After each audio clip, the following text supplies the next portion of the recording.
Bonjour et bienvenue sur Coparents. Aujourd'hui, nous allons parler de l'allaitement.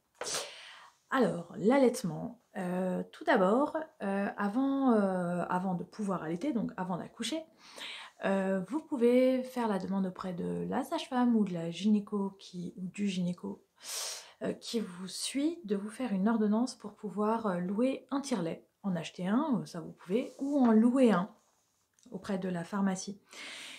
Pourquoi je vous dis de le faire avant? Parce qu'en fait, souvent, suivant les pharmacies, il y en a qui n'en ont pas. Parce qu'un tire-lait, vous pouvez le louer très longtemps, pendant toute la période de votre allaitement, et c'est quelque chose dont vous allez avoir besoin, surtout si vous voulez faire vous absenter de temps en temps, faire la transition après quand vous voudrez arrêter.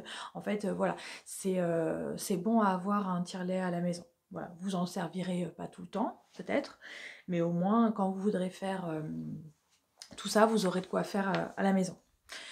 Bien évidemment, vous aurez aussi les petits sachets de recueil de lait et voilà. Le lait, vous pouvez le congeler, le garder au frigo, mais le garder au frigo, c'est pas plus de 24 heures. Et il me semble qu'en termes de congélation, c'est pareil, c'est assez court. Donc voilà. Ensuite, quand vous allez accoucher à la maternité, vous aurez bien évidemment les fameuses montées de lait, qui sont douloureuses ou pas, suivant les femmes, mais en général assez douloureuses. Et la première intention quand vous allez allaiter bébé, ce sera le colostrum. Ce ne sera pas directement le lait maternel, enfin ça en fait partie, mais le colostrum en fait c'est bon pour le bébé. Il y a tout ce qu'il faut à l'intérieur sur la première tétée, c'est comme ça que ça s'appelle. Il y a tout ce qu'il faut dedans pour bébé. Alors malheureusement, effectivement, bébé peut ne pas s'accrocher au sein dans les premiers temps. C'est très aléatoire. Effectivement, il va falloir que vous puissiez mettre la bouche de bébé correctement autour de votre mamelon. Des fois, on doit réajuster, réouvrir la bouche de bébé légèrement en tirant sur le menton pour essayer vraiment d'englober le mamelon. Et comme vous le savez, effectivement, à la longue, ça peut faire des crevasses, enfin... Tout ça, il y a des crèmes pour ça, hein, ça je vous laisserai voir avec le pharmacien, la sage-femme ou la gynéco ou le médecin ou la gynéco qui, après l'accouchement, vous suivra. Mais en tout cas, effectivement, il y a des risques de ça. Donc c'est vrai que c'est bien que bébé puisse prendre correctement le sein, s'il le prend. Voilà. Sachez que effectivement tous les bébés n'adhèrent pas, et puis si votre lait n'est pas assez riche, effectivement ça peut dépendre de plein de choses en fait, l'allaitement. Je sais que quand on veut allaiter qu'on ne peut pas, c'est vrai que c'est dommage. Après, si votre bébé ne prend pas correctement le sein ou qu'il n'y arrive pas, ou voilà par rapport à des fois la forme de sa bouche, il y a les petits bouts de sein. Alors ça c'est très bien, c'en est un par exemple, pour vous donner un exemple. Vous pouvez en acheter, il y a des petits trous au bout, vous mettez ça au bout de votre sein et bébé tête là-dessus. C'est très bien, moi je le conseille. Ça a bonne utilité. Après, en termes de besoins pour maman, vous pouvez aussi mettre des petits coussinets d'allaitement, parce que vous savez, vous avez toujours des petites pertes dans la journée de lait, enfin vous avez toujours les mamelons qui vont donner un petit peu de lait.